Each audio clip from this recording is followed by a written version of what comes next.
following presentation contains graphic detailed description and strong language. Viewer discretion is highly advised. Hi guys, Mambos, Karibu back, welcome back. My name is Ayshar and this is my channel. Here we do makeup first of all, talk about true crime, murder cases and everything unexplained. So without any further ado, let's jump into the video, and don't forget to subscribe, like, share and click that notification bell icon down below.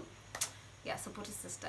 Anyway, so let's get into the story. Today we are doing a very recent story, and I'm just here getting ready in the middle of the night to go nowhere. This story was actually in 2020, and hatuendi kokote. We're not going anywhere. We're staying here in Kenya. Hapa. This guy, so what leads a 20-year-old boy to go on a killing spree? Someone who's 20 years is very young. What leads you to, like, umekaa tu siku moja and you're telling yourself, I'll be, unaliving people? Weird. So this guy, I can never find anything while I'm doing my makeup. Anyway, allegedly he also sucked off his victim's blood. So he's trying to be another Kenyan vampire story 2.0. There's also this other killer who was sucking people's blood.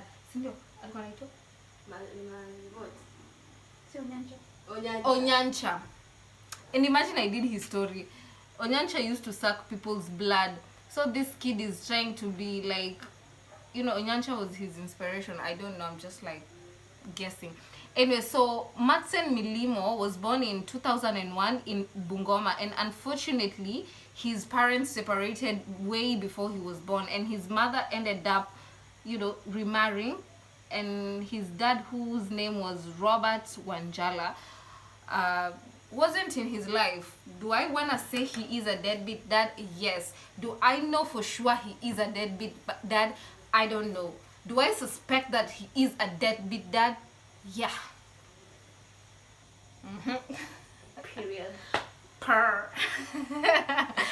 Anyway, but Robert entered his life's sandbag when he was just being a young adult, and when you come back to your child's life at an age where they think they have formulated who they are, their personalities, you can't say you really know your child that well, because I can play into what you as a parent want.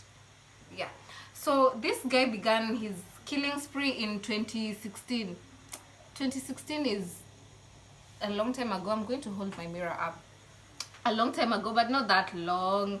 In 2016, and his first victim was a 12-year-old girl by the name of Purity Maweo. Oh, I got that name right. Yeah, Purity Maweo, who was abducted from her hometown of, I have to check that name, of Kimwe, yeah, in Machakos County. Nimesema vizuri? I hope so. Yeah, Kimwe in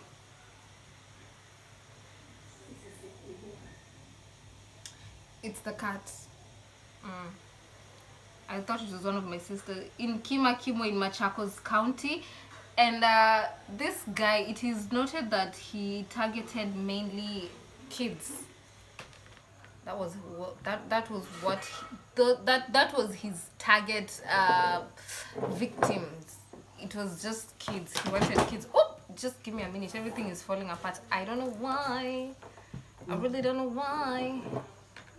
Like I said, he really only targeted kids at the age of, I think, about 10 to 12, 15, 13 years. That was his range of preferred victims. Yeah.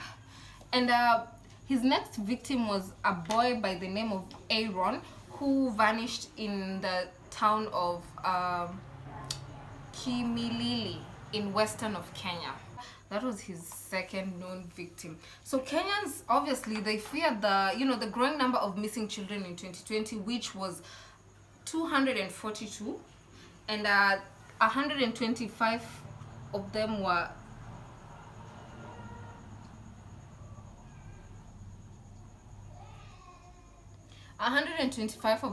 girls and 117 were boys. Yeah, but good enough. Most of them did return home safely, but 18 of them, are still missing to date, and 10 of them were found unalived in different areas and parts of the city, and parts of the country, not city. After finding Aaron and Purity, who were strangled, authorities, were finally able to positively identify Wanjala. And before that, some of the locals where Aaron, one of the kids who was found, they went and burnt the house of a suspected perpetrator. They thought this guy was a suspect, so they went and burnt his house. But then later on, authorities found not Aaron, what is his name? Wanjala. Milimo Wanjala. They found him. And let me just tell you, the police were so shocked when this guy went ahead and just confessed to everything. Evo to Viraisi. He was like, I'd said it. Anyway, Ali, he just went and confessed easily. Police were, thought that it's going to be a hard one. They're going to torture him to speak. No, but he went and said everything that happened. And one other thing to be noted is that police did find a kind of like a white substance that Wanjala was using. It was either in powder form or liquid form that he used to force his victims. The two that were found, Purity and Aaron, he either forced them to drink it or he was spraying it on them.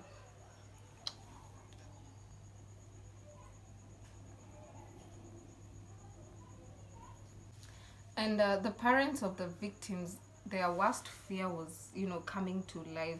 The worst thing that worst case scenario when your loved one goes missing is them showing up not alive. And people do keep hope up when your loved one goes missing. You're like, atatokea tu. But then as time goes by, you're like, are we looking for a person or are we looking for a body? So their worst nightmares. And they're just small kids who are just minding their business, hawasumbui mtu yoyote, and Wanjala happened. So this is what the DCI wrote on Twitter in July of 2020. Unbeknownst to some of the worried families, their children were long executed by the beast and their remains dumped in the thickets. Others were submerged in the sewer lines in the city, and the others left to rot away. That is so sad. You just don't want to be in that kind of predicament or position ever. So yeah, I had to finish this eye look, and I'm also going to finish the other one off camera because the story is not that long and I don't want to be just yapping nothing, because I tend to do that anyway. But now, before I continue, according to that is satisfying. According to NTV News, Wanjala showed the authorities where he murdered some of his victims, and where some of the victims' bodies were. And the parents and the citizens of Kenya, to say the least, were enraged. Because what? Kwanza, I can't even wrap my head around the fact that this guy is that young. He was born literally in 2001. So he will be basically turning 21 this year. He was born in 2001. Yeah, so let me do the other makeup look, the other eye, and then I'll come back and just finish off with the face and foundation. Like to chop, okay? Be right back. 2,000 years later.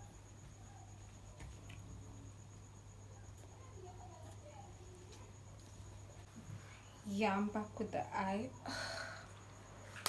Anyway, So this guy was locked up, obviously, and October 13th of 2020 was, the day of was what was going to be the day of his trial. But Lord, oh Lord, if people knew that, they will never reach. So on that day, as the police were like, doing inspection and doing their roll call,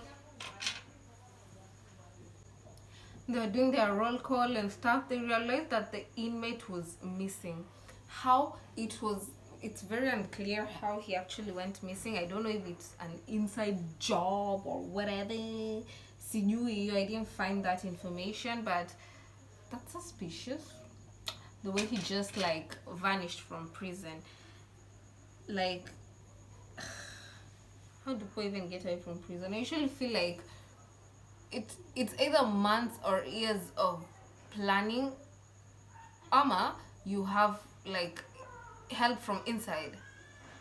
But anyway, he literally got away. And then this guy, you already know, people know you, people don't like you. Actually, I think he is safer in prison more than he is out prison. Kidogo to just a little bit. Yeah, so like I said, I think he was safer in prison, way more than he was outside, because people were enraged. Because people do have a personal, like, it's usually so bad when someone commits crime against kids, and I've said this in another video. The cat is playing. In another video, like, I don't understand people who commit crimes against children. I don't understand people who commit crimes. But I just don't understand people who commit crimes against children at all. Like, your thought process, like, how? And this guy went as far as even drinking their blood. Did that satisfy your hunger of blood wherever you are? I hope you're rotting in hell. You are a bad person, period. There's no sugarcoating that wherever you are. Anyway, so he ran back to his hometown,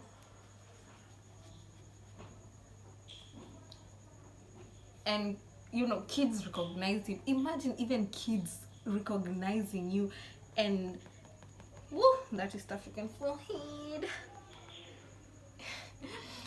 Imagine kids recognized him, and word spread around quick, very fast. Word spread around like, one fire, oh, oh, oh. People started looking for him. People were enraged. People wanted to find him. People wanted to him. You have got to make your face match your neck every time. We don't want to look like two characters in one body. So people, were coming for him. I always hear people say that you'd rather be caught by the police rather than the mob. When people deal with you, bad. Mob justice is worse than the police. You will cry for the police to take you. And in case of like this Matsen Milimo Anjala, he deserves to be, the mob to deal with him. And I'm glad the mob dealt with him, because they found him in the house he was hiding, one of his neighbor's house that he was hiding, and they managed to capture him. And Lord, oh Lord, did they deal with him? Did they deal with him or not? Yes, they did deal with him bad. They beat him to death, and he was found like 2 days later. He was found by the police because people are looking for him. And when he ran away, at the time the governor of Nairobi, Mike Sonko, put out a reward of $1,807 US. That is 216,821,000 Kenya shillings. So that much money was put out there as a reward for anyone to get him. And literally 2 days later, he was found by police in his hometown, where he was strangled and basically beaten to death. Do I think he deserves this? I think he deserves much worse. I can say that the mob dealing with him, that was satisfying, but he kind of like, it should have lasted a bit longer and get suffered too a bit longer, because children, why are you traveling from counties and between counties going to find kids to torture and murder so that you can drink the blood? Was this a cult something? Was this something that, like the other story I did for the pastor who was, no, Shimoli, is it Edward Shimoli? Yeah, Shimoli, who said that, yeah, it's Shimoli, it's Edward Shimoli. Is it Shimoli? Yeah, it's not, like, I found it, it's it's the Naivasha cannibal. It's a story I also did. His name was Geoffrey Matheri, fongo. He said that what he did, he used to cut off women's like breasts and stuff, and then he said that it's for a cult, and this pastor used to send him, and then the pastor denied. That was the story. I had to confirm, I had to make sure we don't want to get anything wrong.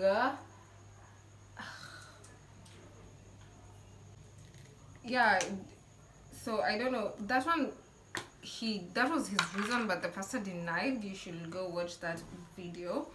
I'll put the link down in the description box below. But I really want to know his reason for doing what he did, for his outrageous acts. Why? Just why? Just want to know the reason. Those lashes, they are puffy. Anyway. And 3 officers were arrested due to negligence, obviously, because how does an inmate just go missing?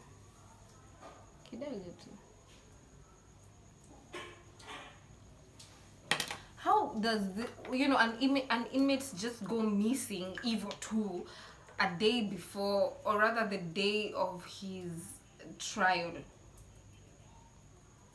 Yeah, someone needs to be held accountable. Some investigation needs to be going on. And one of the victim's parent said that she's not satisfied with, Wanjala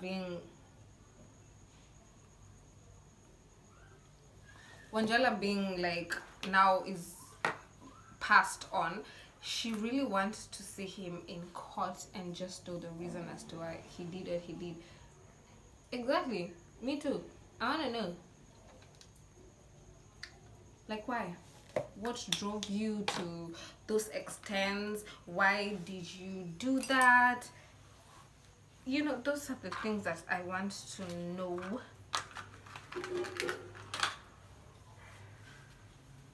What drove this guy to those extents?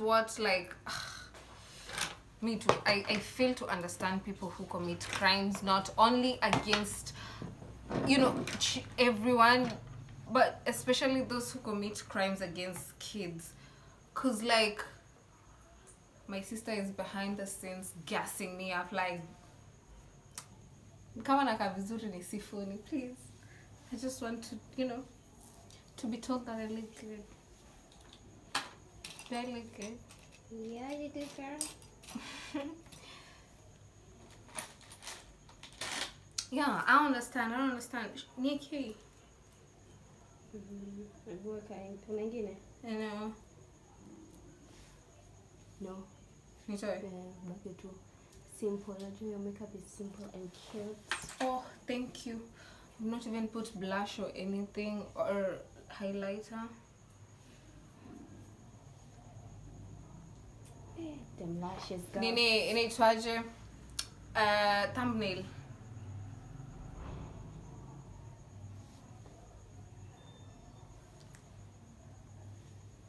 These lashes are popping. I bought them at Kilimall. Let me show you the lashes. For my makeup artists out there, and people who do makeup artistry, these lashes, they are popping. Do they have a brand name? No, but I bought them at Kilimall.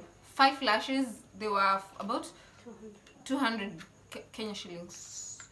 So fair enough, yeah, for 5 lashes. Yeah, I know. So come on, Ataka, go run to Kilimall and buy the lashes. Very nice. The volume, oh, it's amazing. Feeling yourself. I'm feeling Myself, I'm feeling myself. I'm feeling.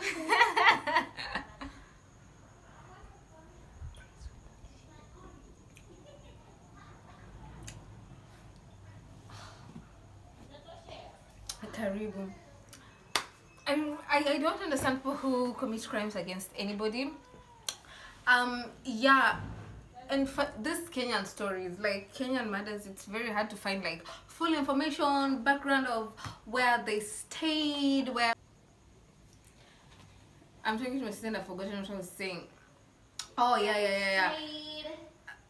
Where their like their background, their life before, or like more information. Like a lot of this Kenyan stories. Hi, this is Brown. This is Buns. Say hi. Hi, baby. Hi. Hi. Oh my god. There's another one. Say hi. Say hi. Ah. Anyway, so I know. crazy. Anyway, yeah. So yeah, it's quite hard, but I really want to be doing more of Kenyan stories, like I mentioned earlier. Yeah, follow me on TikTok, Aisha's Corner, Instagram, Aisha's Corner. Here, don't forget to subscribe, like, share, and click that bell icon down below. Turn off your notification, so every time I post a video, YouTube can be knock knock knock. Hello, Aisha's Corner. Yeah, so I'm feeling myself, but I'm literally going to go and wash this makeup off after doing like 2-3 TikToks. So yeah, bye. See you next Monday.